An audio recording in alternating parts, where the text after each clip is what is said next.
Upcast, que no te lo cuenten. Escúchalo.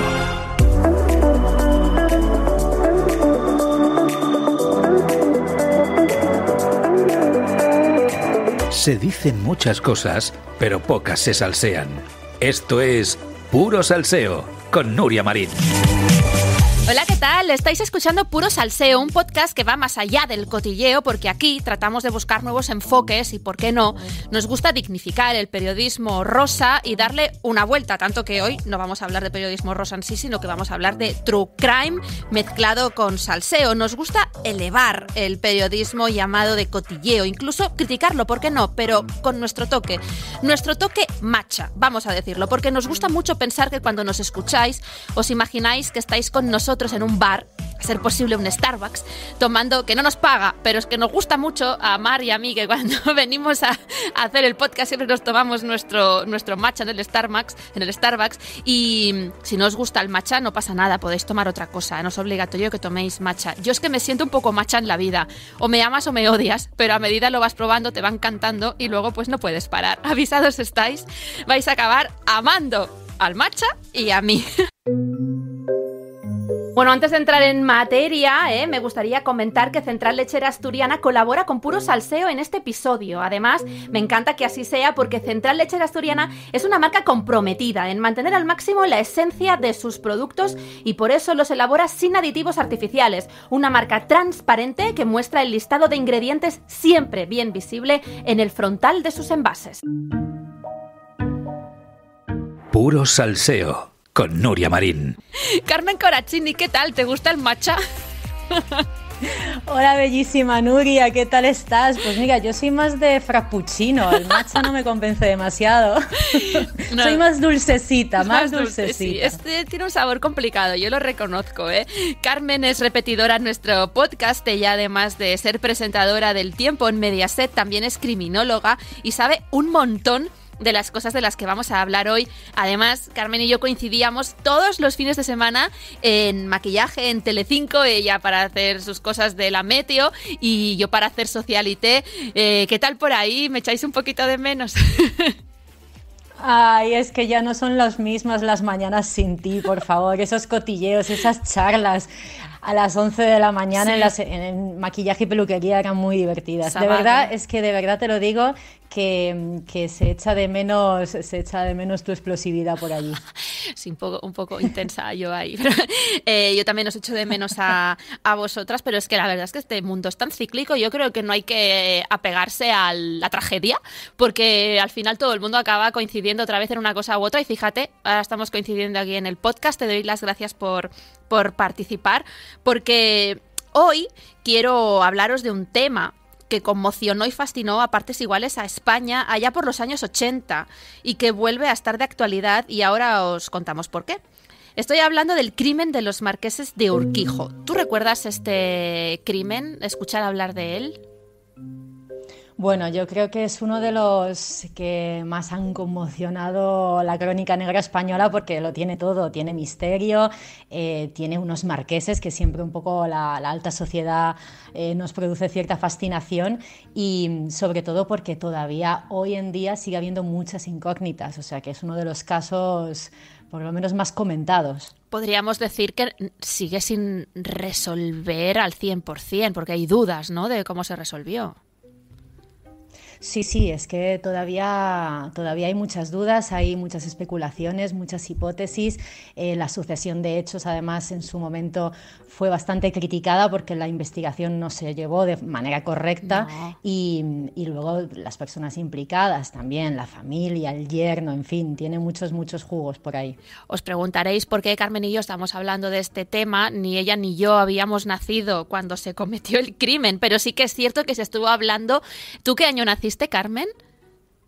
Yo en el 92. Vale, yo en el 81, soy un poquito mayor que tú, pero sí que recuerdo que bastantes años después en la revista Selecciones, que es una revista que me encantaba leer, cada 2 por 3 salía el tema del asesinato de los marqueses de Urquijo, porque por lo que dices tú tenía muchísimos ingredientes, y yo creo que uno de los ingredientes principales era que afectó a la jet set, a esa jet set a la que nunca le pasa nada malo y que de repente sí, y luego pues que digamos que quedaban ensombrecidos, ¿no? Esa riqueza quedaba ensombrecida por la sombra de la duda, vinculación, presunta vinculación con la mafia y un montón de cosas que ahora os contaremos, pero os preguntaréis, ¿por qué estamos hablando de esto ahora? Pues hablamos de esto ahora porque la casa donde pasó todo esto está a la venta y por lo que sea no se me ocurre por qué no hay forma de venderla. ¿Qué es lo que pasó en esa casa para que, a pesar de venderse a la mitad de su precio real, nadie quiera vivir allí? Pues para vuestra información, por si os interesa vivir en una casa donde se mató a 2 personas con un arma con silenciador, la casa está a la venta por 3,2 millones de euros. Está en una de las zonas más lujosas de Madrid, en Somosaguas. El chalet cuenta con 1.200 metros cuadrados construidos en una parcela de casi 4.500 metros. Cuenta con 8 habitaciones, 7 baños, comedor, salón, biblioteca, cine, piscina cubierta, zona de servicio y un apartamento para invitados con habitación, baño y salón. Su precio de mercado es de casi el doble, 6 millones de euros. ¿Tú, Carmen, vivirías en un lugar así? Piensa que es un chollo. Pues mira, yo si me sobrasen un par de millones, sí, la verdad es que sí, no me importaría. Igual porque, no sé, seré fría, pero no me importa que... A ver, a fin de cuentas, a lo largo de la historia, en las viviendas en las que ahora ocupamos, a saber lo que pasó antiguamente o incluso en el barrio. Entonces, bueno, probablemente es un poco macabro porque no ha sido hace tanto tiempo, fue en los 80, pero vaya, yo sí. Aunque yo creo que con el baño me daba, vistas las distancias de la casa. No sé si tú sí podrías vivir allí. Yo creo que no, pero porque, y te voy a ser muy sincera, yo creo que tiene un punto estigmatizante ocupar esa casa. Yo creo que te vas a vivir ahí y los vecinos dicen, mira, vive en la casa de los muertos estos. Mira, que ahí lo he comprado porque claro, es más barata. Sí, pero mientras cotillean tú estás en el cine de tu salón viéndote una película, luego te vas a dar un chapuzón en la piscina, en fin, no sé, puede compensar. Yo es que he visto demasiadas pelis de rollo Expediente Warren, tía, y me... Temes cacofonías de los marqueses por las noches. Y lo que dices tú de que en las casas que ocupamos siempre pienso, pues aquí ha muerto alguien o tal, pero claro, no sé por qué cuando se trata de una muerte trágica y eso, pues siempre piensas que como que se van a manifestar los espíritus. Es que yo, fíjate, me dan más miedo los muertos que los vivos y mi padre siempre me decía, te tiene que dar más miedo los vivos que los muertos. Pero bueno, ¿qué le voy a hacer? Pero sí que hay teorías, de todas formas, sobre todo en Asia, que sí están convencidas de que en los lugares donde ha pasado algo terrible se queda impregnada una especie de energía turbia, densa y negativa, que luego puede llegar a, no sé, involucrarse en tu propio cerebro, en tus dolencias, en enfermedades. Así que, bueno, vete a saber. Ante la duda, pues bueno, igual mejor que no. Pero yo por lo del cine, la piscina, sí. Sí, bueno, Carmen Corachini sería potencial compradora de esta casa. Oye, vamos a contarle a nuestros oyentes pues qué pasó. Nos vamos a remontar al 1 de agosto de 1980, cuando Manuel de la Sierra y Lourdes de Urquijo dormían plácidamente en sus respectivas habitaciones, él en la principal y ella en una camita. Esto es heavy, porque ella dormía en una camita situada como en el vestidor y ella era la que tenía el título, ¿no? O sea, ella en la camita de 90 y el otro en la cama de matrimonio. Ya sabéis que los aristócratas son mucho de dormir separados. De madrugada alguien accedió a la casa, rompiendo la cristalera de acceso a la piscina y subiendo a la primera planta. La casa, os recuerdo que cuenta con 8 habitaciones, o sea, el asesino o los asesinos fueron directamente a la del marqués, lo cual significa que conocían la casa. Le dispararon a bocajarro en la nuca con un arma equipada con silenciador, causándole la muerte de forma instantánea. Esto a mí me sorprende mucho porque las fotos de su cadáver en la cama se publicaron en la prensa de la época. Al parecer él era el único objetivo, pero uno de los intrusos tropezó causando cierto estruendo que despertó a la marquesa, que alarmada formuló la fatídica frase «¿Quién anda ahí?». Y eso le costó 2 disparos, uno en la cara que la dejó desfigurada, y esa foto también se publicó. Es muy fuerte que en esa época estas cosas se publicaban tranquilamente en la prensa. Y claro, yo reflexiono sobre esto y digo, qué duro fue ser niño en los 80, porque yo recuerdo haber visto estas fotos en los periódicos. Carmen. Sí, es verdad, es que había mucha laxitud con estas cosas. De hecho, hubo una temporada, más o menos cuando nace la prensa sensacionalista, ¿no? Como en el siglo XIX, que con tal de acaparar ventas de periódicos y públicos, se mostraba de todo. Se llamaba, de hecho, la nota roja, que eran estas publicaciones donde es que describían literalmente los crímenes y, si podían, enseñaban fotos. Y si no había fotos, las dibujaban el crimen con todos los atributos posibles. Luego es verdad que en España pasamos la censura del 39 al 75 y eso cambió muchísimo el tipo de publicaciones, claro, hubo incidencias en la prensa y a partir de ahí es verdad que se empezó a tener un poquito más de sentido común, porque una cosa es informar y otra es regodearse en el crimen. Es que yo recuerdo el crimen de las niñas de Alcácer, que fotos no había, no recuerdo haber visto fotos de los cuerpos, pero sí recuerdo una descripción detallada de lo que se había hecho con esas niñas y yo ser muy pequeña y tener acceso a ese periódico, porque también es verdad que no se controlaba ni lo que mirabas en la tele, ni lo que leías en los periódicos y quedarme completamente traumatizada.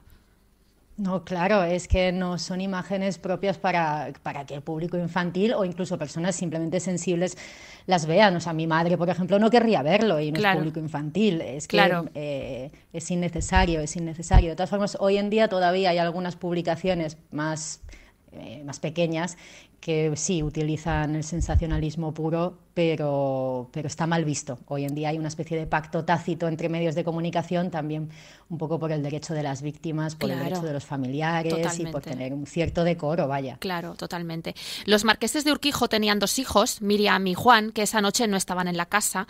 A la mañana siguiente los cuerpos fueron hallados por el servicio, que poco se habla de la gente que se encuentra en estos percales, porque te tiene que quedar un trauma para toda la vida y, no sé, la imagen, ¿no? Ver de repente que se trata de alguien a quien tú conoces, el olor, porque tengo una compañera en CrossFit que es médico, que es policía científica y ella una vez me habló del olor de las escenas del crimen, que es un olor muy peculiar, incluso me llegó a decir que ella después de acudir a una escena de un crimen así complicado, luego está unos días que no puede comer carne. El miedo de pensar que igual a los asesinos aún están allí, puedes tener miedo, estás igual aún están ahí, o peor, que te culpen a ti por haber encontrado tú, ¿no? Poco se habla de la gente que se enfrenta a ese impacto de encontrarse con esa escena. Sí, no, totalmente. Y además es que en este caso era la asistenta, estaba el mayordomo, o sea, se cumplían todos los requisitos de la típica historia de Agatha Christie, de ¿quién ha sido? Pues mira, están estos 3, uno de los 3, que luego al final no. Pero claro, eran en el fondo las personas que vivían en esa casa y se dieron cuenta a la mañana siguiente que nadie bajaba a desayunar y ahí se encontraron con el percal. Qué fuerte. Antes de seguir, que os contaremos cómo actuó el servicio y la policía, que tiene tela, os quiero recordar que puedo presentarme en vuestra casa cuando queráis, no para haceros nada malo, porque hablando de esto ahora vais a pensar, ay, qué miedo. No, ahora mismo estaréis diciendo, ¿pero qué dice esta loca? No, a ver, es que Puro Salseo puede llegar a vuestras casas porque hemos sacado merchandising, un merchandising súper chulo, como tazas con las que poder desayunar con el podcast de fondo, libretitas con las que poderos confesar. En fin, si entráis en Merchapod lo podréis encontrar todo. Os dejo el enlace en la descripción. Pues el servicio, lógicamente, pues llamó a la policía y aquí comienzan las irregularidades que lo comentabas al principio, porque llegaron Juan, el heredero, y el administrador, que llega vestido de riguroso luto, que esto se comentó mucho en la prensa de la época porque era como, ¿por qué iba vestido de luto ya? ¿Lo sabía? En un momento dado la policía abandona la escena del crimen dejándolos solos y presuntamente aprovechan para destruir pruebas, puesto que abrieron la caja fuerte, quemaron documentos y limpiaron los cuerpos. Esto es muy raro, ¿no? Esto no se puede hacer, es algo impensable, sobre todo hoy en día. Es verdad que estamos hablando de los años 80, de todas formas las investigaciones, hay un protocolo siempre, independientemente. En este caso, los dejaron solos. Diego Martínez, que era el administrador, fue el que se dio cuenta que la caja fuerte estaba intacta, es decir, nadie había entrado a robar, evidentemente, y él tranquilamente prendió fuego y además pidió a la asistenta que limpiara las manchas de sangre que había en los dormitorios y que lavara un poco todo lo que hubiese alrededor, es decir, limpiar la escena del crimen, donde están las huellas, donde puedes encontrar los indicios fundamentales para esclarecer quién o quiénes han sido los asesinos. Es verdad que de todas formas en aquella época todavía no había una tecnología suficiente como para poder utilizar bien pruebas de ADN. De hecho, las pruebas de ADN en general, el primer caso, por ejemplo, se remonta al 87, el primer asesino en serie y en Estados Unidos, atrapado gracias a pruebas de ADN. O sea que es verdad que pese a limpiar la escena, no es como hoy en día, sabiendo que de la escena se podrían recabar muchos más indicios. De todas formas, el hecho de limpiarla Es decir, implica uno, o desconocimiento de las pautas en criminología que se las sabe hasta un niño pequeño, o una clarísima intencionalidad de limpiar la escena para evitar posibles relaciones. Y luego un poco negligente la policía, ¿no? Dejándolos solos allí, no sé, que no se quedase nadie vigilando. Es que es impensable, impensable. O sea, es algo que no tiene ningún sentido. No se puede hacer, es prácticamente prohibitivo. Solo es uno de los muchísimos misterios que hay alrededor de este tema, porque Rafi Escobedo, ex de Miriam, uno de los nombres más pronunciados en esa época, Rafi Escobedo. Miriam era la otra hija de los marqueses, y fue el principal sospechoso y fue condenado a 53 años de prisión.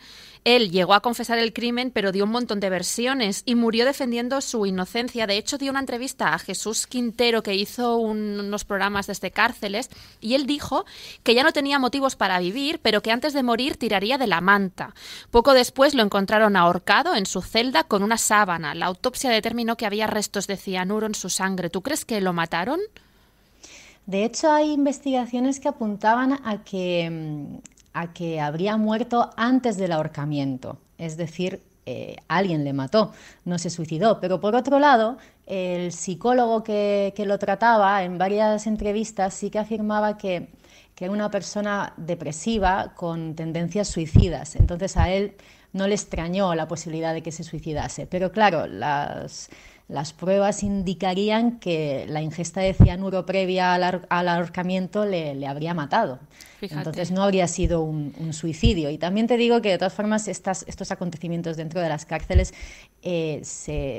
por supuesto se intentan esclarecer, pero y quizá no de la misma manera. Ya, sí, hay muchísima opacidad, ¿no? Y hermetismo, ¿no? Claro, y sobre todo en este caso que ha estado constantemente repleto de hermetismo y de diferentes declaraciones, porque este chico Rafi, que le llamaban, al principio dijo que tenía coartada, que esa noche se había ido de copas con un amigo. Luego el amigo dijo que no, que le acompañó a la casa, que le esperó, que tiraron el arma. Bueno, de hecho el arma que se encontraron era un arma de un calibre bastante especial, y que fue la que después supuestamente se encontrarían en casa de este Rafi. Sería el motivo principal por el que le llegarían a acosar y a condenar, exacto.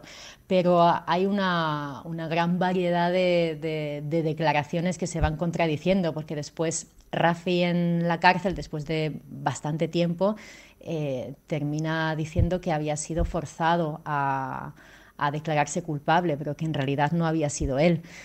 Claro, forzado. En principio, según lo que él dice, le habrían estado torturando, humillando, haciendo de todo para que terminase así. Es importante también entender que su perfil psicológico era especial, era una persona al parecer también muy dependiente, quizá incluso con cierta loabilidad, un poco débil, fácil de manipular en cualquier caso, al menos así definía la psicóloga al paciente, como alguien incapaz de matar, alguien incapaz de llevar a cabo un crimen a sangre fría, simplemente porque carecía de la personalidad para hacerlo, vaya. Claro, lo del informe psiquiátrico es verdad que es muy interesante, porque es que incluso la propia Miriam, en el libro que escribió sobre el caso, ella misma lo dice: yo no le veo capaz a este chico de que matara y mucho menos rematara a una persona.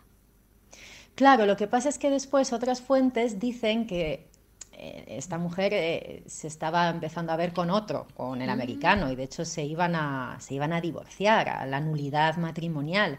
Y esto podría haberse visto como un móvil claro de venganza, un crimen pasional, venganza contra la familia. Pero, claro, son solo elucubraciones y especulaciones. Claro. Fíjate que su abogado, curiosamente el mismo abogado que el de Daniel Sancho, de quien luego hablaremos, Marcos García Montes, sigue insistiendo en su inocencia a día de hoy. También insiste en la inocencia de Sancho. Ya, entonces... también es verdad. Pero Rafi está muerto. O sea, es como insistir en la inocencia de alguien que sigue muerto. Que está muerto, quiero decir. Es cierto. Podrías simplemente no decir nada más, ¿no? Pero claro. El hecho de que persistas puede dar a entender que efectivamente ya no es su trabajo defender la inocencia de Rafi, porque ya no le va a traer ningún beneficio, ¿no? O sea, lo de Daniel Sancho, obviamente, si él logra demostrar que es inocente para su carrera, bueno, que no creo que lo necesite porque es un abogado súper reputado y que tiene muy buena fama, pero bueno, claro, sería un súper logro que luego veremos, porque ese caso da giros muy, muy extraños. También daba giros muy extraños la investigación del caso de los marqueses de Urquijo, porque, por ejemplo, también fue incriminado Juan Anastasio, amigo íntimo de Rafi, que pasó 3 años en prisión preventiva y cuando salió pendiente de juicio le entregaron el pasaporte, o sea, casi invitándole a huir, que es lo que hizo, y luego no se le pudo juzgar. Exacto. Se fugó. Es decir, si eres inocente, ¿qué haces fugándote? ¿De quién estás huyendo? Claro. ¿Estás huyendo de la justicia o estás huyendo de otras personas? Porque además, incluso cuando se llevó al Tribunal Supremo, finalmente no se llegó a determinar si había sido un solo autor o Es más verdad. autores. Creo que también por eso es posible que el abogado siga insistiendo en la inocencia de Rafi, que quizá él haya podido ser cómplice en cierto modo, pero quien actuara, o por lo menos quien disparara, quizá no haya sido él, sino otras personas. Upcast, que no te lo cuenten. Escúchalo. Ni tan mal. Con Jennifer Muchelas y Nuria Blanco. Una cosa bastante asquerosa, lo siento mucho, pero es mirar granos. Me encanta. Oh, es verdad. No, mirar granos, no, mirar cómo se revientan los granos. Sí, y los puntos negros mis favoritos. Antes estaría con un hombre de 36 que con un niño de 16. Es que 36. Dios me libre de un niño de 16. Amor, es que 36. ¿Y 16? Ya los... Que está acabando corto la vez. No, 16 no. Adiós. No, 16 no, porque... Claro. No, eso ya es para mí...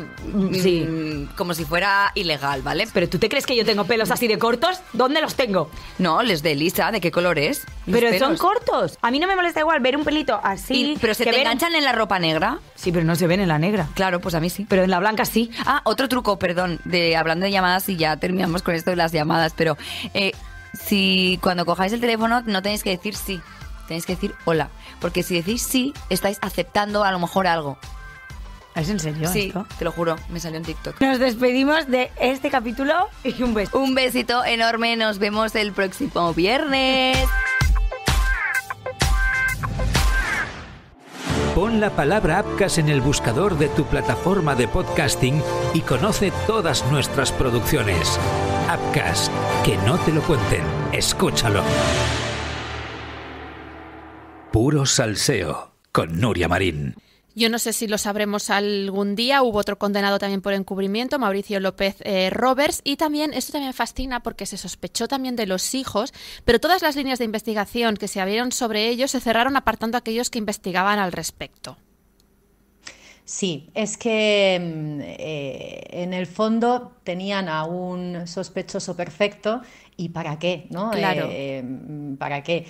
Sobre todo, en un caso así, me refiero, la justicia siempre intenta hacerlo lo mejor que puede y explorando todas las posibilidades. Pero parecía todo muy hilado. Encuentran la pistola en su domicilio, confiesa. Pues parece como que ya no hay más que hacer, ya estaría todo. Sí, ¿no? y en unos años que todavía ya estamos en democracia, pero es una democracia muy joven, estamos, ¿no? Todavía allí yo creo que todavía era fácil cometer ciertas irregularidades o incluso querer dar carpetazo públicamente a un caso para que la gente tuviese un culpable y olvidar el caso y meterlo todo debajo de una alfombra, ¿no? Yo creo que igual en un momento, ahora hubiese sido todo muy distinto. Sí, ahora sin duda habría sido distinto, además con los medios de comunicación y con el nivel de información y de flujo que hay, todas las investigaciones están apuntadas con lupa, sobre todo las que se hacen mediáticas. Entonces, claro, es que en los también 80 eso solo había una modifica. cadena en la tele, o sea, es que no había... Claro. Sí, Claro, sí. había una cadena, no había redes sociales y los medios tecnológicos eran muy rudimentarios. Claro. Entonces, bueno, se hace lo que se puede en función de la época en la que se está. Totalmente. La cuestión es que a día de hoy no se sabe a ciencia cierta quién mató a los marqueses de Urquijo. Juan heredó el título de marqués y fue un empresario de éxito que vivía entre Madrid y Panamá. Murió en junio de 2022 a los 63 años víctima de un cáncer. Cuando vivía en Madrid lo hacía en la casa donde pasó todo, casa que ahora, como os decía, decía, está a la venta, y su hermana Miriam siempre decía que no entendía cómo su hermano podía vivir allí. Ella llegó a decir que era poner un pie en el primer escalón de la casa y sentir de nuevo el olor a sangre y a muerte, que es lo que te decía antes, ¿no? O sea que yo también lo entiendo, que si has visto la escena. ¿Por qué crees que nos sigue fascinando esta historia a día de hoy, Carmen?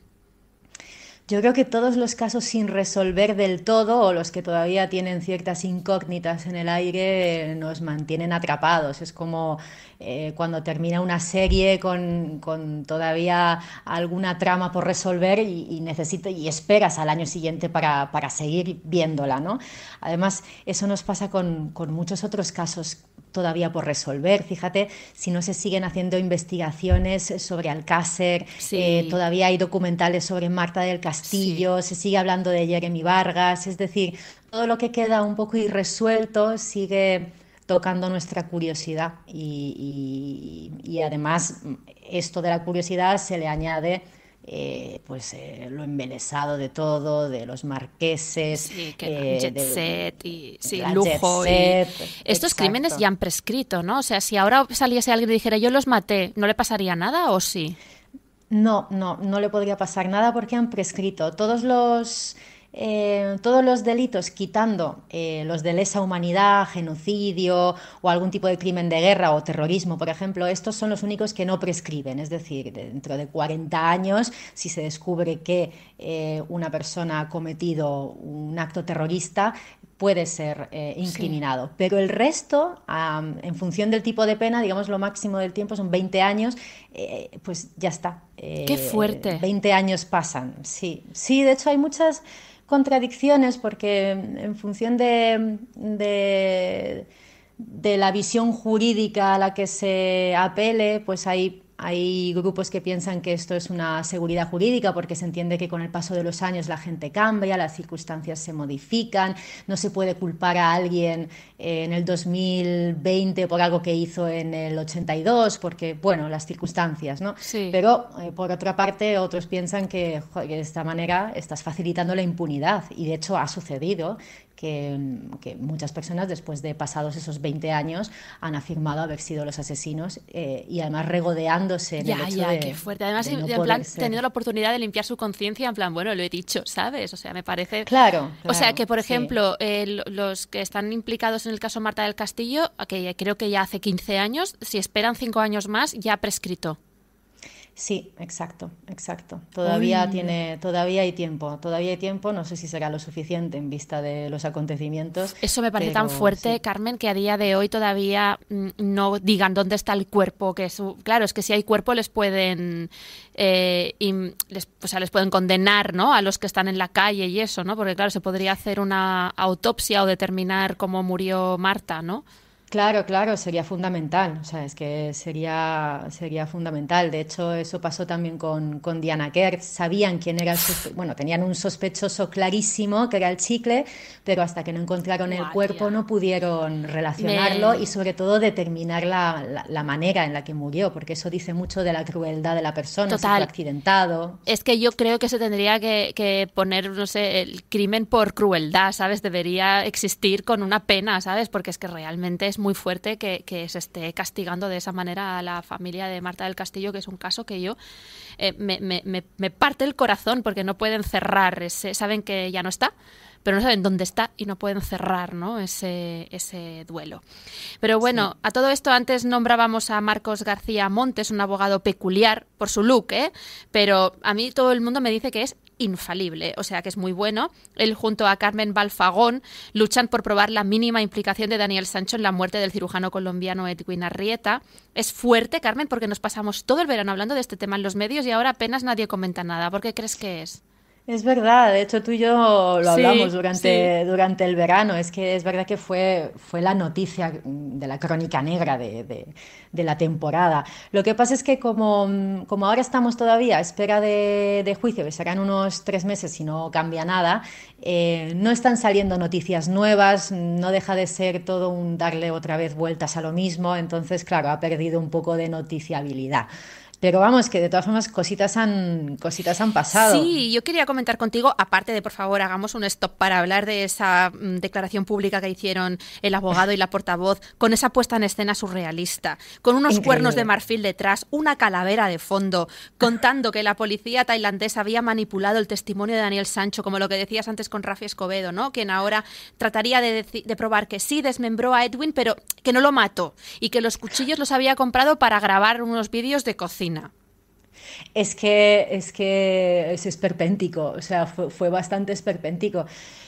La familia, de hecho, de Edwin Arrieta se lo tomó muy mal y es comprensible, pero vaya, es que intentar explicar que yo entiendo que a nivel jurídico tiene un objetivo claro, ¿no? Y es evitar que se entienda que hubo premeditación y que fue totalmente intencionado, pero que digas que lo descuartizó, pero que no lo mató, Es que ahí es que, raro, ¿no? Claro. E intentan explicar, o sea, el único motivo es explicar que hubo una pelea, es decir, la muerte no fue intencionada. Exacto, y premeditada. Exacto, y porque eso implicaría la pena de muerte, Claro. que es lo que se intenta evitar. Lo que pasa es que, claro, en el titular suena un poco absurdo, ¿no? Le descuarticé, pero no le maté. Sí. Hombre. Es agarrarte a... Y luego también dicen que ha desaparecido el cuchillo, que no lo encuentran, ¿no? Y que si no aparece, pues podría salir de prisión. Daniel Sancho, eso he leído. Claro, es que hablamos otra vez de irregularidades Sí. en la investigación, porque Daniel Sancho dijo que el cuchillo se encontraba en el hotel y de hecho que supuestamente lo había dejado, ojo, en el fregadero. Claro. Y cuando la policía fue a por él, vaya, no se lo encontró. ¿Dónde está el cuchillo? El cuchillo no está. Y supuestamente la sierra tampoco. Luego también dijo Daniel Sancho que lo había comprado para un motivo, luego que sí, que lo había comprado para matarle, luego que no. Está cambiando su versión, o por lo menos la ha cambiado, la ha modificado en varias ocasiones. Claro, aconsejado por el abogado, Claro. que busca efectivamente la pena menos intensa, ¿no? Menos fuerte, menos dura. Es difícil, ¿eh? Porque claro, sí que es verdad que hay que respetar la presunción de inocencia, porque todo el mundo es inocente hasta que se demuestre lo contrario. El otro día yo hice un vídeo y no dije presuntamente y la gente me escribía, tienes que decir presunto, bueno ya, pero que es que él confesó el crimen en un primer lugar, tiene derecho a cambiar la versión, tiene derecho a intentar librarse. Otra cosa es que sea ético o moral, que yo creo que no lo es, pero está en su derecho porque así lo dice la ley, no lo digo yo, lo dice la ley. Pero luego también se han filtrado mensajes con los que está claro, o es mi opinión, que Daniel Sancho trataba de construirse una coartada, ¿no? Os voy a compartir un poco porque cuando se supone que Edwin ya no está, ya ha sido asesinado, le escribe: Chiqui, ¿dónde estás? Estoy con una volada terrible, ¿a dónde te has ido? Tengo poca batería y no me cargan esto en ningún lado, ¿dónde estás? Y le va mandando mensajes: estoy muy preocupado, hace horas que no te veo, llevabas todas tus cosas, la plata, el móvil, Chiqui, por favor, tienes que responder, voy a tener que llamar a la policía. Claro. Es un poco raro, ¿no? Sí, teniendo en cuenta la presunción de inocencia, como tú dices, por otro lado sí que puede parecer un intento desesperado de demostrar que tú no estás involucrado. Pero hemos visto esto en un montón de casos donde después de fallecer la persona, el acusado e incluso el condenado sigue enviando mensajes para intentar disimular, ¿no? Sí. Lo hemos visto incluso con el crimen de la Guardia Urbana, que mandaban mensajes para eso, para tener después una especie de coartada. Lo bueno es que hoy en día la tecnología nos permite ver, aparte de los horarios exactos, la geolocalización, muchos indicios para corroborar si efectivamente esos mensajes fueron enviados de una forma pues natural, o si estaban motivados para servir de coartada. No sale a cuenta cometer un crimen hoy en día, porque es que veo imposible que no te pillen hoy en día, ¿sabes? O sea, no sé. Está muy difícil, está puesto muy difícil. Pero fíjate, este caso se mezcla con... Porque a mí no es mi tema favorito, los crímenes y la crónica negra, pero sí que es verdad que tanto el tema de los marqueses de Urquijo como el tema de Daniel Sancho, pues claro, se mezcló con la prensa del corazón, que a veces se tiñe de negro, ¿no? Deja el rosa para teñirse de color negro. Y en el caso de Daniel Sancho fue, pues claro, porque es el hijo del actor Rodolfo Sancho.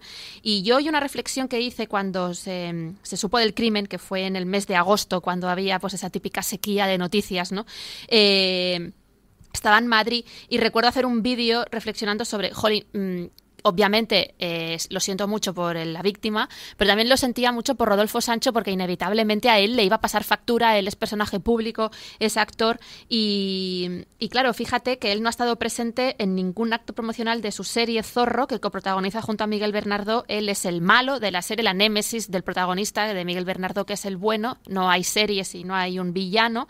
Y claro, para un actor el trabajo de promo es casi tan importante como el trabajo de rodaje, y cuentan que no estuvo presente porque él mismo no quiso, no porque se le apartara, o sea, no le aparta ni la productora, ni la distribuidora, ni la cadena, es él el que da un paso atrás quizá para no correr el riesgo de, cuando le pregunten por su hijo, contestar algo que le pueda pasar factura a su hijo, ¿no? Claro, ¿no? Y además es totalmente injusto que se vea en el foco mediático. Es obvio, porque bueno, es obvio, pero son muy injustas las consecuencias. Como estoy súper de acuerdo que además en el trabajo actoral estar en promociones es fundamental.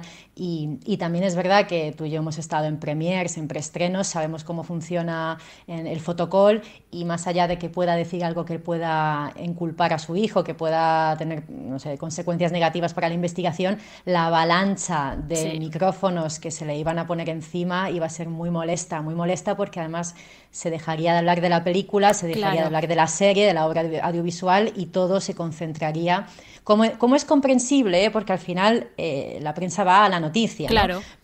Pero yo entiendo, poniéndome en su lugar, tampoco haría acto de presencia en lugares así. Es que tampoco lo puede tratar con naturalidad, porque alguien podría decir, oye, mira, va allí y dice, mira, yo sobre el tema de mi hijo no voy a hablar, o yo no puedo decir nada de tal, pero claro, es que cualquier cosa sacada de contexto, tal, es que se podría utilizar en contra de... Sí. Hasta un gesto, una mirada, que cierre los ojos, que mire hacia arriba, todo puede ser utilizado después, y se puede montar una noticia de 3 páginas simplemente con el silencio de Rodolfo Sancho. Totalmente. No, a mí me parece súper injusto, ¿no? Que cuando alguien comete un crimen, pues no solo jode la vida de la víctima y la vida de la familia de la víctima, sino también la de su propia familia, ¿no? Que queda estigmatizada, por desgracia. Yo creo que es muy injusto, y espero que a Rodolfo Sancho no dejen de darle papeles por el hecho de no poder hacer promoción, al menos por ahora, porque la verdad es que a mí él me parece un tío estupendo, me encanta como actor, y es que me parece súper injusta la situación. Y luego hay gente que dice, es que eso es culpa de los periodistas, ya, pero tú eres reportero asfáltico, vete tú a una premier y no pregúntale por este tema, que se te cae el pelo luego cuando llegas a la redacción. Hombre, claro, es que hay que entenderlo. Es criticable desde el punto de vista de quien sufre el canutazo, pero es que el periodista que está allí no puede hacer otra cosa, es su trabajo, hay que entenderlo todo, claro, siempre con educación, otra cosa, y con respeto. Bueno, otra cosa sería llegar a un pacto, ¿no?, de silencio, ¿no?, como el que se ha llegado, por ejemplo, en Inglaterra con la salud de Kate Middleton, que yo tampoco lo entiendo, ¿no?, lo del hermetismo de no querer decir qué le pasa, al menos a día de hoy, cuando estamos grabando el podcast, no se ha dicho.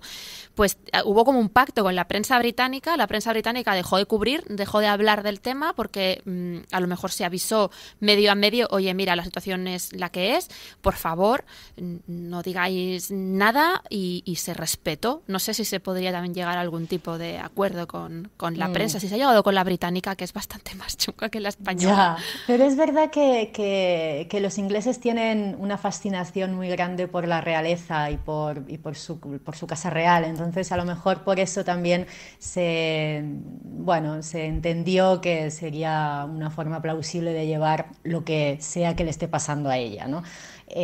Aquí en España lo veo un poco más complicado, un poquito más complicado. Siempre, por ejemplo, también con la Casa Real, al principio, hace años, ahora ya no tanto, estaba este pacto, ¿no?, de difundir hasta cierto punto. Pero cuando se trata de este tipo de crímenes donde encima están involucrados pues, un actor, etcétera, etcétera, dudo que haya ningún pacto muy posible. Difícil. Yo espero y supongo que existe la solidaridad en el sector, y que no le van a Rodolfo Sancho no le van a negar o no le van a poner trabas o complicaciones a la hora de desarrollarse como actor. Yo espero que le podamos seguir viendo a pesar de todo. Oye, pues quedamos para cuando sea el juicio de Daniel Sancho para volver a hablar, ¿no, Carmen? Me parece estupendo, con un matcha y un frappuccino. Eso está hecho. Pues Carmen, muchísimas gracias por acompañarnos, y a vosotros nos escuchamos la próxima semana. Un besito, adiós. Un placer, adiós. A la vida no le pongas solo salsa, ponle puro salseo con Nuria Marín. Upcast, que no te lo cuenten, escúchalo.